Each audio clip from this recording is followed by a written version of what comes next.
Bonjour, bonjour à toutes, bonjour à tous, je suis super contente de vous retrouver aujourd'hui. Nous sommes mardi et vous allez m'accompagner aujourd'hui dans un petit vlog couture. Il y a longtemps que j'en ai pas fait un, mais ça me permet aussi de travailler en même temps que je vous parle, de faire d'une pierre deux coups, donc c'est trop bien. Donc je vais commencer par le commencement, je me présente, je m'appelle Anaïs, des Cousettes de Clochette, et vous me retrouvez ici ou sur Instagram. Pour la couture, mais aussi pour mon côté lecture. Et oui, lecture, couture, je fais des rimes, j'aime bien. Donc aujourd'hui, on se retrouve pour un vlog.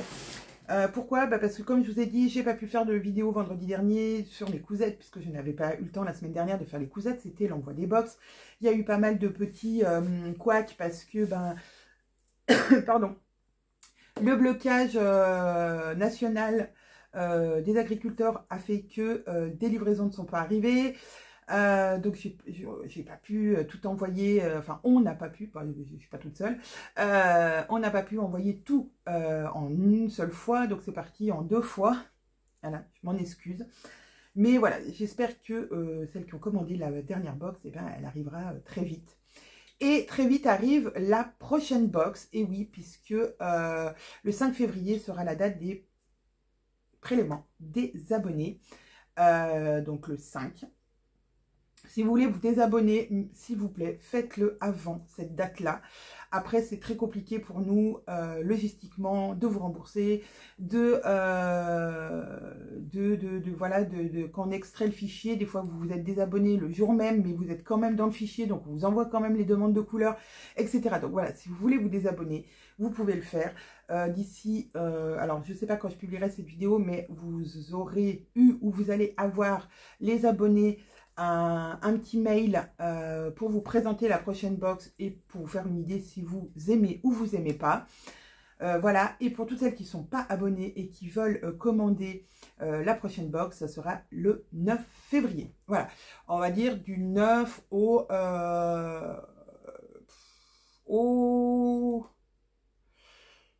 12 le matin. Voilà, c'est ça en général. Au lundi matin, 8 h, on clôt pour qu'on puisse enchaîner chez RL, commander les tissus, les découpages, etc., etc., etc. Voilà, pour le côté logistique. Donc aujourd'hui, je vais vous parler un peu du prochain patron, parce que je vais l'assembler pour faire la version finale dans le beau tissu que RL m'a envoyé et que je dois recevoir tout à l'heure dans ma boîte aux lettres. Donc vous aurez sûrement ce vlog, pour moi en deux parties, puisque j'enchaînerai la deuxième partie de couture. Voilà, vous n'allez peut-être pas me suivre toute la journée, autrement ça ferait une vidéo de 600 heures, mais voilà, je vous emmène avec moi aujourd'hui. Donc le prochain patron, il s'appelle Perséphone. C'est un pull qui se transforme en robe. Pardon. C'est des manches raglantes, un peu comme Cozy. Sauf que Cozy était un pantalon, bien sûr que non, était un patron de pull un peu plus sportwear, très droit, avec un col montant, et aussi une version gilet. Voilà, ça c'était le patron de Cozy.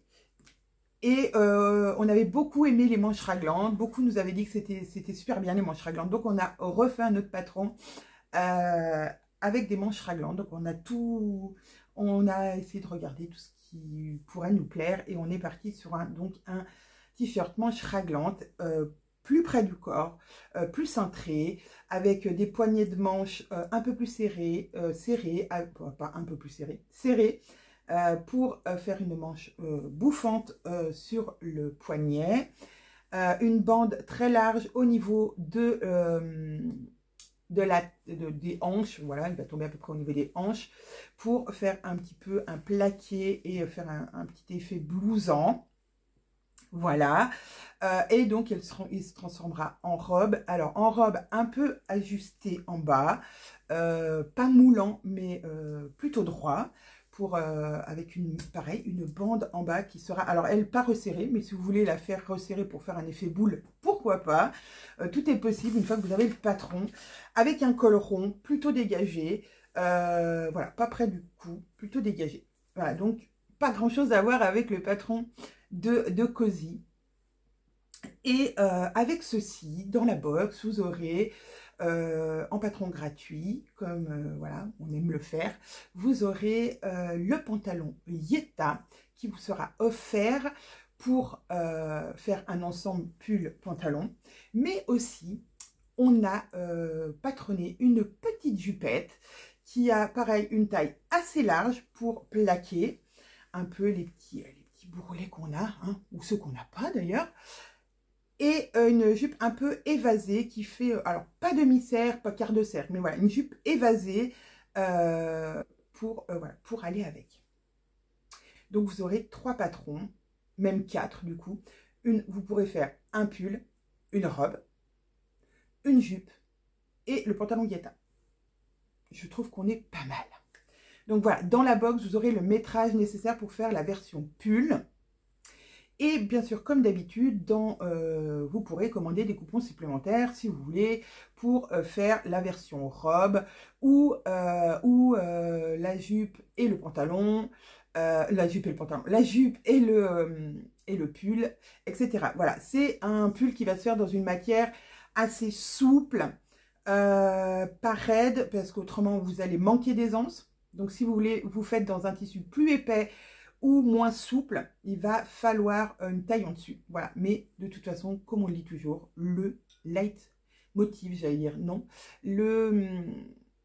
Vraiment, ce qu'on vous conseille tout le temps, c'est de faire une toile dans un tissu qui ressemble à ce que vous allez dans le tissu de la box. Après, si vous achetez ce patron hors box, voilà, il faut faire des tests et surtout au niveau des bandes d'encolure parce que voilà, on a vu avec nos testeuses et on le sait, dans la maille, quand on fait un patron maille, et ben là nous on fait un patron pour le tissu exact de la box, mais vous après quand vous achetez le patron à part ou même quand vous avez le patron avec la box, et ben effectivement vous n'allez pas utiliser le même tissu que la box forcément.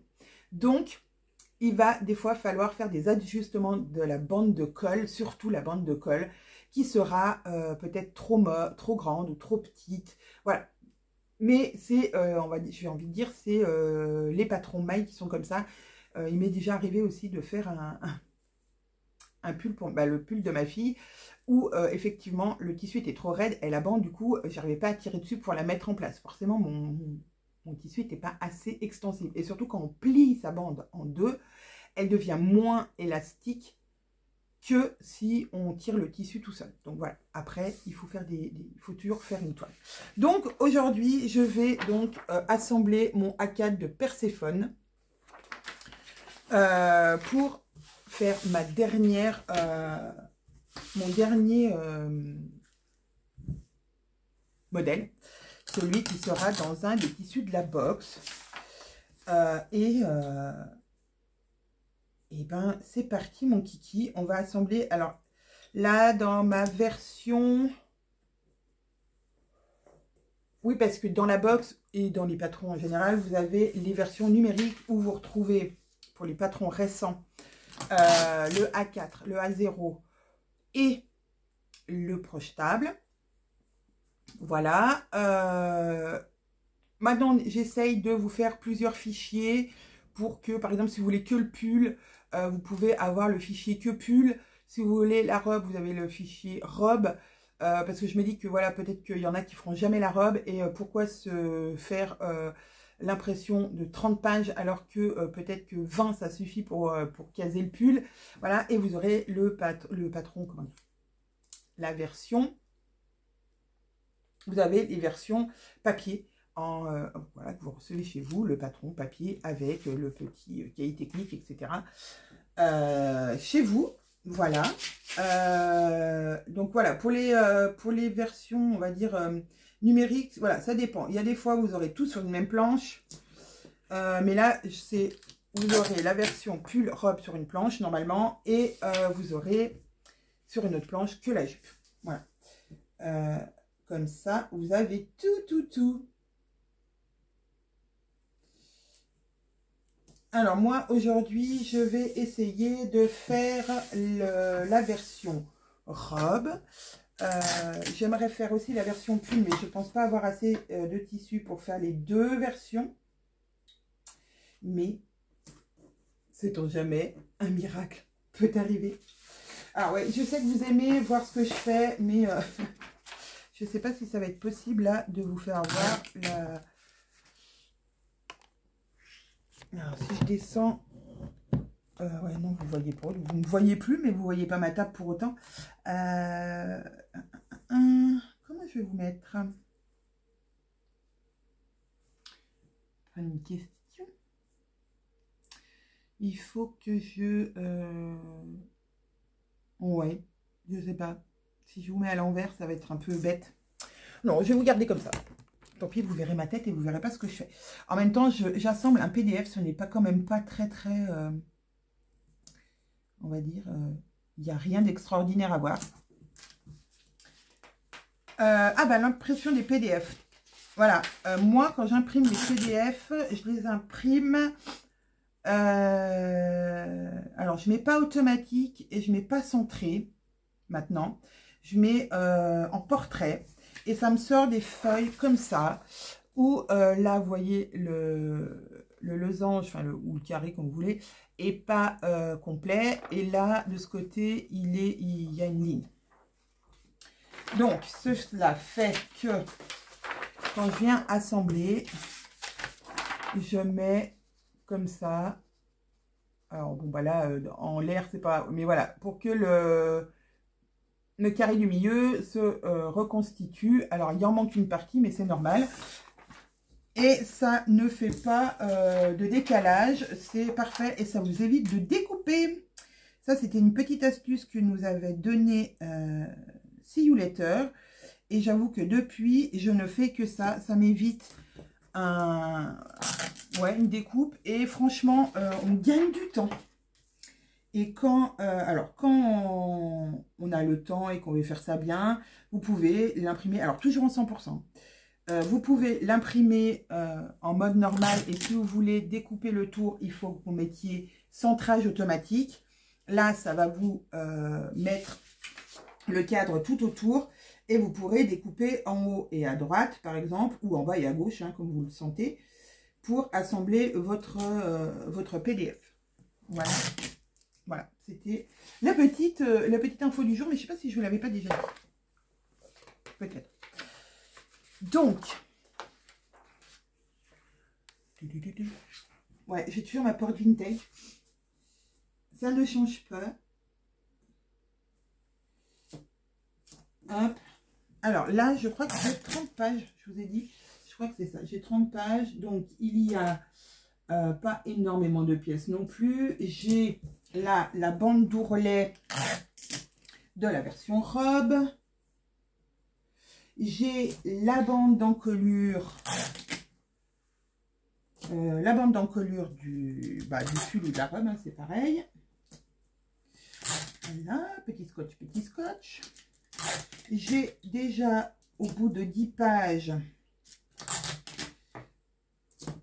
le début du devant, le début du dos et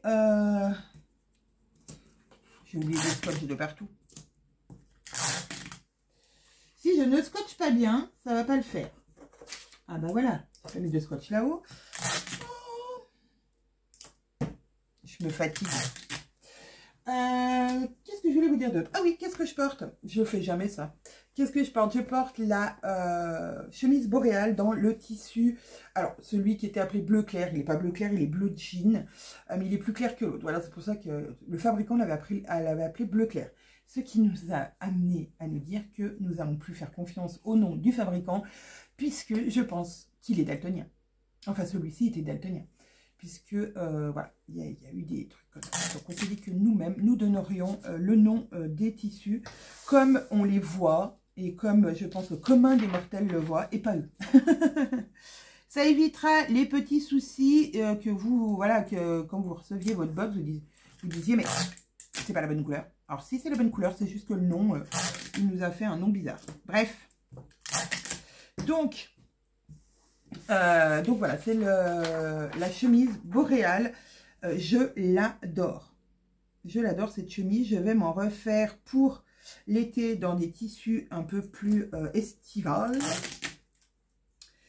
parce que vraiment, je suis pas chemise normalement, mais vraiment pas. Hein, je suis vraiment pas chemise. Et là, franchement, j'adore. J'adore cette chemise. Elle est rapide à faire. Elle est simple, efficace. J'ai envie de la faire dans une viscose un peu fluide ou ouais, je sais pas. J'ai plein d'idées, donc je vais laisser cours à mon imagination, laisser courir mon imagination. Et voilà, faire une nouvelle version de cette jolie chemise. Alors après, je vais pas vous dire que c'est une chemise qui est pourrie. C'est notre patron. D'ailleurs, oui, cette vidéo sera... voilà, je vais vous parler que de Bobine Patterns. Hein, ne soyez pas étonnés.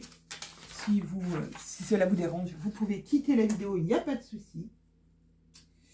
Parce que, en même temps, c'est voilà, c'est ce que je couds le plus pour l'instant. En ce moment, j'ai d'autres projets, mais je n'arrive pas à caler ça dans mon emploi du temps. J'avoue, les week-ends, j'ai pas envie de coudre parce que, ben voilà, couture toute la semaine. Enfin, couture, je couds pas toute la semaine, mais je parle couture, je vis couture, je mange couture. Donc, le week-end et le soir, et voilà, quand normalement, avant, je faisais ça. Voilà, avant, quand la couture n'était que ma passion, je cousais le soir, je cousais le week-end, je cousais, voilà, quand j'avais le temps et que je prenais le temps. Et là, j'avoue que maintenant, c'est pour ça que la lecture est rentrée dans mon quotidien, parce que ça me change totalement de ce que je fais, on va dire, professionnellement.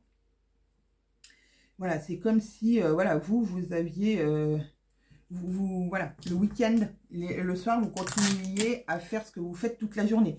C'est pas, voilà, c'est pour ça que la lecture a été pour moi un exutoire et vraiment une vraie bouffée d'oxygène et une vraie thérapie. Parce que, ouais, non, la couture, bon, ben voilà, j'aime toujours autant. Hein. Je dis pas que j'aime plus coudre, que j'ai pas envie de coudre, mais voilà, ce n'est plus ma passion, c'est mon métier. Et quand votre passion devient votre métier, il faut quand même des fois lâcher un peu le morceau. Donc voilà. Donc forcément, je n'ai pas toujours envie de coudre. Mais par contre, ça peut me prendre l'envie irrépressible de coudre et de passer un week-end à coudre, enfin un samedi ou un dimanche à coudre. Parce que j'ai envie, parce que j'ai besoin, parce que voilà. Mais c'est vrai qu'en ce moment, un peu moins. Il faut que je m'organise le week-end pour, par exemple, faire une session couture le dimanche matin. Ouais, j'aime bien le dimanche matin. Le dimanche matin. Et ensuite, voilà, l'après-midi, calme, lecture, canapé. Ou lecture dehors, sur une chaise au soleil. Voilà. Mais là, la lecture au soleil, bon, il fait pas très froid, on va pas se mentir. Mais, quand même, moi, je suis à 750 mètres d'altitude. Bon, il fait un petit peu frais, quand même. Donc c'est les lectures sur le canapé avec ma petite couette. C'est pas mal aussi. Alors, mine de rien, en vous parlant, je suis déjà à la page 22. J'ai fini d'assembler le devant... Non, pas tout à fait. J'ai la bande d'ourlet du pull qui est montée. J'ai la bande de poignet qui est aussi assemblée en PDF. Hop, j'ai... Oh, trop coupé de scotch. J'ai aussi... Ah, hop, hop, hop. J'ai aussi fini le devant, je crois. Et je vais terminer le dos de mon pull robe Perséphone. Hop, hop, hop. Avec cette technique de ne pas découper. Franchement, les PDF, c'est quand même un peu plus... c'est moins indigeste, je dirais. Parce que on va pas se mentir que les PDF, c'est quand même pas le truc le plus fun à faire. Surtout que entre les tests, les prototypes, les tests de prototypes et tout, j'en assemble quand même pas mal. Et cette technique me fait gagner un temps de fou. Oui, alors j'ai un... Comment dire? J'ai un projecteur, mais je n'ai toujours pas eu le temps de le calibrer correctement. Il faudrait que ma table soit hyper plate, mon sol soit hyper plat. Ce qui n'est pas du tout le cas. Chez moi, c'est une vieille maison. C'est un plancher, voilà. Donc, faudrait que je cale comme il faut. Et après, il ne faut plus jamais bouger le truc. Donc, j'avoue que j'ai un peu lâché l'affaire du projecteur. Je ne sais pas si je vais le garder, d'ailleurs. Je me dis que voilà, c'est un peu idiot de garder ça alors que je ne m'en sers pas. Par contre, je suis très contente d'avoir essayé et de me dire que voilà, l'idée était bonne, mais dans l'état actuel de mon atelier, c'est pas... Voilà, j'arrive pas à le calibrer comme il faut. Et voilà, il faut que ça soit précis. Et en fait, moi, je veux vraiment, quand je fais un patron, quand je fais un test, et surtout quand je fais des tests, il faut que mon patron soit fiable. Et j'ai toujours peur que le calibrage soit pas bon ou qu'il y ait un truc qui aille pas. Et qu'en fait, mon test soit pas bon et que du coup, les modifications que je vais faire vont pas être bonnes. Donc, voilà, je suis peut-être un peu trop, comment dire, dubitative ou trop tatillonne. Voilà, je veux que, voilà, si mon poignet fait 20 cm, je veux pas qu'il fasse 20,2, quoi. C'est 20 cm, point, quoi. Voilà. C'est pour ça que je prends le temps aussi d'assembler correctement mon PDF, parce que je veux pas qu'il y ait de décalage. Parce que tout décalage, on dit, oh, ouais, c'est pas grave. Mais au début, il y a un décalage d'1 millimètre. Au bout de 3-4 pages, il y a un décalage d'1 centimètre. Et du coup, finalement, ça fausse votre patron. Le plus sûr, de toute façon, c'est le hack, le A0. C'est d'imprimer les patrons en A0, de les faire imprimer par Patterns for You, parce que je vais vous dire ça, parce que vous allez dire que c'est pas un partenariat, c'est pas sponsorisé. Mais ils impriment tous nos patrons et on sait que l'impression est faite au millimètre près, du moins comme on les a envoyés. Donc c'est le moyen le plus sûr d'avoir un patron bien dimensionné et qui soit correct. Parce que les imprimantes, c'est pareil, c'est pas toujours fiable, c'est pas toujours... voilà, des fois, parfois des fois. Alors, c'est bon, j'ai même imprimé la manche, assemblé la manche. Donc, voilà, écoutez, on va peut-être s'arrêter là, parce que je suis déjà à 23 minutes. Peut-être que ce vlog, du coup, je vais le faire en plusieurs parties, pour vous parler du patron. Alors, je vais vous faire voir. Je vais vous débrancher. Je vais vous faire voir. Donc, hop, hop, hop. Voilà. Le devant, hop. La robe et la version robe et la manche. Voilà, c'était un chouette moment à passer avec vous. J'espère que vous avez apprécié autant que moi. Je vous ferai sûrement la suite cet après-midi. Je vais découper mon patron. Ensuite, j'attends mon tissu. Et puis, je vais découper mon tissu et l'assembler. Donc, je vous retrouverai sûrement dans l'étape suivante qui sera le montage et comment dire, le montage et l'essayage de Perséphone. Sur ce, je vous fais plein de gros bisous. Je vous souhaite une très très belle journée et je vous dis à très vite.